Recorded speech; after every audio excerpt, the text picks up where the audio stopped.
Hello everyone मु रंजन पुणी थे स्वागत जनइबी आम यूट्यूब चैनल स्टडी रूम को। सो पिला माने यार पूर्व वीडियो रे आमे आलोचना करथिले तमर दशम श्रेणी ओडिया व्याकरण रो जो प्रथम अध्याय रही वाक्य विचार से वाक्य विचार रो किछि बेसिक कांसेप्ट को आमे डिस्कस करथिले। फर्स्ट पार्ट रे वाक्य कोन वाक्यर कोन कोन योग्यता रहिबा दरकार आकांक्षा आसति पदविन्यास एई सब जिंस गुडो को आमे आलोचना करथिले। वाक्यांश खंड वाक्य याको आमे डिस्कस करथिले। तो ताकू नहीं कि गोटे प्रश्नावली तुम बही रही से प्रश्नावली को आज वीडियो आम आलोचना करवा। तो वीडियो को लास्ट जाए देख वीडियो पसंद आसिले लाइक करनब चैनल जदि नुआ अच्छ ताले सब्सक्राइब करके बेल नोटिफिकेशन ऑन करनब। ठीक है बोले स्टार्ट करवा आज वीडियो को प्रश्नावली आम आलोचना करवा। ठीक अच्छे तो जो मैंने भी नुआ अच्छ चैनल रे सब्सक्राइब निहाती करनब। तो प्रथम क्वेश्चन तुम मान रोचे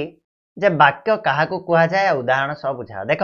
जिते काली मु क्लास करी बेसिक कॉन्सेप्ट क्लास से तुम मान को बहुत डिटेल रे बुझाई वाक्य क्या कह जाए। वाक्यर डेफिनेशन कौन ना एक व एकाधिक पद मिलित होइकी जदि मनर भाव को संपूर्ण रूपे प्रकाश कले ताको आमे वाक्य बोली कहले। जेमिति मु तुम मान लिखि देछि जे एक व एकाधिक पद मिलित होई संपूर्ण रूपे प्रकाश कले मनर भाव को ताको आमे वाक्य बोली कहबा। गोटे उदाहरण दवा पई कहिछि गोटे उदाहरण दब कोन हरिहरंक कथा सुनी मां आश्चर्य हले। देखो एटा कोन होछि ना एक व एकाधिक पद मिलित होइछि आ मनर भावटा को संपूर्ण रूपे प्रकाश करुच्ची। जहाँ जड़े व्यक्ति कहवाई चाहूँगी डिटेल रे सेटा अन्य जड़े शुणा लोक बुझी पार्ची से क्षेत्र में आम कहवा कौन वाक्य बोली कहवा। क्लियर पिला माने छिल्ला 2 नंबर दिवा सार्थक वाक्यर की लक्षण थाए।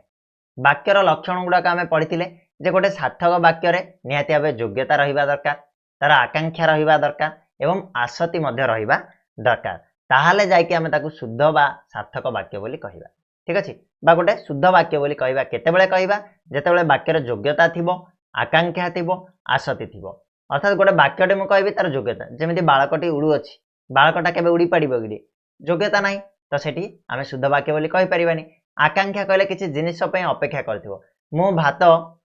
बस एथिरे आउ किछि जिनिस मिसिला पर जायकि वाक्यटा संपूर्ण हबो एतेबेले जाय संपूर्ण हेइनी। सेमिति आसति कहले कोन जे मु कहबी होई हेले गौतम तपस्सिद्ध बुद्धत्व प्राप्त एटी कौन बुझा पड़ला किसी बुझा पड़लानी गौतम तपस्सिद्ध होई बुद्धत्व प्राप्त हेले वर्तमान बुझा पड़ला। तो ये आसति कहले कौन पदविन्यास माने कहा पर किए लागिबो ए तीनिटा जिनिस जदि गोटे वाक्यर अछि ताहले ताको आमे सार्थक वाक्य बोली कहबा। आ सार्थक वाक्यर लक्षण कहले योग्यता आकांक्षा और आसति को बुझाए। क्लियर पिला माने 3 नंबर दिबा वाक्यर योग्यता कहले कौन बुझाए प्रकाश कर। मु एबे कहली तुम मानकू जे योग्यता कौन ना वाक्य रे व्यवहार करा जायतिबा पदगुड़िकर पारस्परिक संबंध को योग्यता बोली कहा जाए। उदाहरण रे जेबिन तुम दइले जे कोन बालकटी उड़ू अछि बालक आ उड़ीबा भितरे कोनोसी प्रकार संबंध नाही बालक केबे हेले उड़ी परिबोनी तांको भितरे कोनोसी प्रकार संपर्क ही नाही। मु कहबी बालकटी दौड़ुछि बालक दौड़ी परिबो दि जनक भितरे संपर्क अछि तेनु ताको आमे योग्यता बोली कहबा। क्लियर बुझा पड़ला वाक्यर योग्यता कहले कौन बुझाए ना वाक्यर योग्यता कहले वाक्य रे व्यवहार कराइथिबा पदगुड़िकर पारस्परिक संबंध को कौन कह जाए ना योग्यता बोली कह जाए। बुझिला पिला माने तापर नेक्स्ट आसीबो आसति कौन टिके पूर्व कहली आसति कौन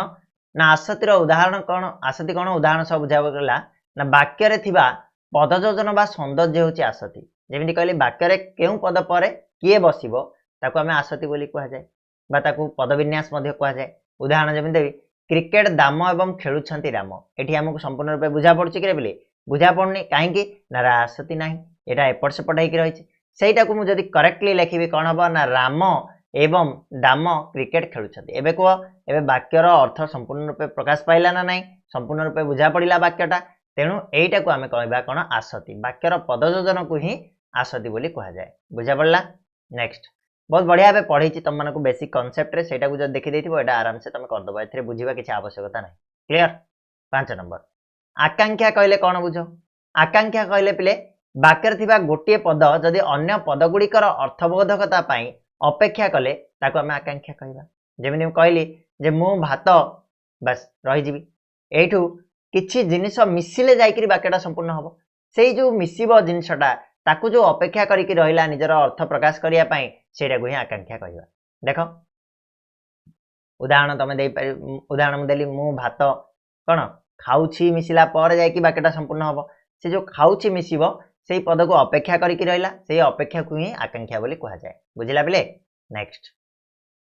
कहला वाक्यांश काहाकू कुहा जाए कुहा जीव दृष्टांत दे बुझा दृष्टांत कहले उदाहरण देकी बुझा बोली कहला वाक्यांश एटा भूल हो जाइए टाइपिंग मिस्टेक ठीक अच्छे चलो वाक्य रे बुझा पड़ुथिबा निर्दिष्ट अंश को बा निर्दिष्ट केतोटी पद सहंती को वाक्यांश बोली कहा जाए कौन ना वाक्य मध्य किछि निर्दिष्ट अंश थिबो जोटा हमको बुझा पड़ुथिबो सेटा को हमें वाक्यांश कहबा एठी आउ गोटे जिंस मध्य लिखिदेव तुम जदि पारिबो जे वाक्यांश रे समापिका क्रिया न थाए वाक्यांश रे समापिका क्रिया न थाए समापिका क्रिया न थाए ठीक अच्छे गोटे वाक्यांश रे समापिका क्रिया न थाए आ वाक्य रे किछि अंश जोटा हमको टिके टिके बुझा पड़थिबो सम्यक भावे बुझा पड़थिबो सेही पद सहंतीरा को हमें कौन कहबा ना वाक्यांश कहबा वाक्यांश रे समापिका क्रिया न थाए एटा मन रखिबो कौन उदाहरण ना राम एवं दाम क्रिकेट हमको बुझा पड़छि राम दाम क्रिकेट ए जे हमको टिके अंश बुझा पड़छि किंतु आउ किछि अंश बाकी रहि जाइछि सेटा हमको संपूर्ण रूप बुझा पड़नी सेटा सेति पय हमें कहले कोन वाक्यांश कहले एटी समापिका क्रिया नाही ठीक अछि तापर नेक्स्ट क्वेश्चन आसिला खंड वाक्य का कहवा जाए खंड वाक्य का कहबा रे प्ले ना वाक्य रो किछि अंश जोडा कि समापिका क्रिया युक्त अंश होइतिबो वाक्य रे समापिका क्रिया युक्त अंशटी को कोन कहवा जाए ना खंड वाक्य बोली कहवा जाए अर्थात तमे देखिबो जे राम एवं राम क्रिकेट खेली राम सॉरी गोटे उदाहरण देवी जेतेबेले राम एवं दाम क्रिकेट खेलुथिले एठी कोन हला बुझा पड़ला या पर मध्य किछि जिंस रहिछि ना नहीं जेतेबेले राम एवं दाम क्रिकेट खेलुथिले सेतेबेले वर्षा हे गला तो जेतेबेले राम एवं दाम क्रिकेट खेलुथिले बुझा पड़छि कि ना नहीं पिले समापिका क्रिया युक्त अंशटा नहीं तेणु एटा को हमें खंड वाक्य बोली कहबा बुझा पड़ला पिला माने नेक्स्ट वाक्य और खंड वाक्य मध्य रे पार्थक्य दर्शा बोली कहला वाक्य और खंड वाक्य भितर कौन कौन पार्थक्य रही देख पिला माने वाक्य हूँ गोटे सार्थक बा पूर्ण उक्ति जोड़ा संपूर्ण रूप भावटा प्रकाश पाउछि किंतु खंड वाक्य गोटे वाक्यर एक समापिका क्रिया युक्त अंश जोठी आमे किछि अंश को बुझी पारछंदी संपूर्ण अर्थ प्रकाश पाउनी सेटा को आमे खंड वाक्य कहबा एई जेटा जिंस ही डिफरेंट तो उत्तर कोन हो ना मु जेतेबेले भात खाउतिली से क्रिकेट खेलुतला एटा गोटे कोन रे पिले वाक्यटा खंड वाक्य मु जेतेबेले भात खाउतिली से क्रिकेट खेलुतला लागिनी किंतु समापिका क्रिया अछि बुझा पड़छि किछि अंश रे किंतु सेटा संपूर्ण रूप प्रकाश पाउछि अर्थटा तेणु सेटा वाक्य ये खंड वाक्य बुझा पड़ला कि नेक्स्ट क्वेश्चन 9 नंबर वाक्य पय आकांक्षार आवश्यकता किपरि अछि उदाहरण सह बुझाओ वाक्य रे आकांक्षार आवश्यकता काहे कि रहिछि केमिति रहिछि सेटा बुझाओ बोली कहला देखो वाक्य रे थिबा गोटिए पद अन्य पद गुडिकर अर्थबोधकता पय अपेक्षा कले ताको हम आकांक्षा बोली कहबा ना नहीं वाक्य रे जदि गोटे पद आउ अन्य पद गुडिको अपेक्षा कला तार अर्थ प्रकाश करिया पय सेतेबेले आमे ताको आकांक्षा बोली कहू उदाहरण हला राम गोटिए भल कौन भल कौन जिनसटा किछि ना किछि अछि जोटा कि प्रकाश पाइले जाकि हमर वाक्यर संपूर्ण प्रकाश पाइबो अर्थटा तो पूर्ण वाक्य जदि म कहबी राम गोटिए भल फुटबॉल खेलाड़ी एठी आकांक्षा साहाय्य वाक्यटा पूर्ण हला तथा अर्थबोध हला तेणु वाक्य रे आकांक्षार आवश्यकता निहाती रहिछि जदि आकांक्षा नथिबो ताले वाक्यटा पूर्ण हबनी वाक्यटारे संपूर्ण वक्तव्य बा संपूर्ण अर्थबोध हबनी तेणु वाक्य रे आकांक्षार आवश्यकता निहाती भाबे रहिछि बुझा पड़ला पिला माने ये थिला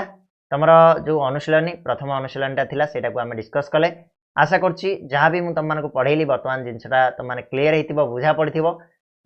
जदि बेसिक पार्ट को देखिन जाओ बेसिक पार्ट को प्रथम देखिनियो पीडीएफ गुडा डाउनलोड करि परिबो हमर एप्लीकेशन रहिछि स्टडी नोट्स से स्टडी नोट्स एप्लीकेशन रे तुम माने जाके पीडीएफ को डाउनलोड करि परिबो आराम से पढ़ी परिबो जार लिंक मु डिस्क्रिप्शन बॉक्स रे देछि चाहे तुम टेलीग्राम चैनल में जॉइन कर परिबो सेठी मध्ये मु लिंक दे देबी आराम से डाउनलोड करके पढ़ी परिबो क्लियर पिला माने रहिबा आज पय एतिकी पुनी नेक्स्ट वीडियो रे मिसिबा नुवा गोटे टॉपिक नै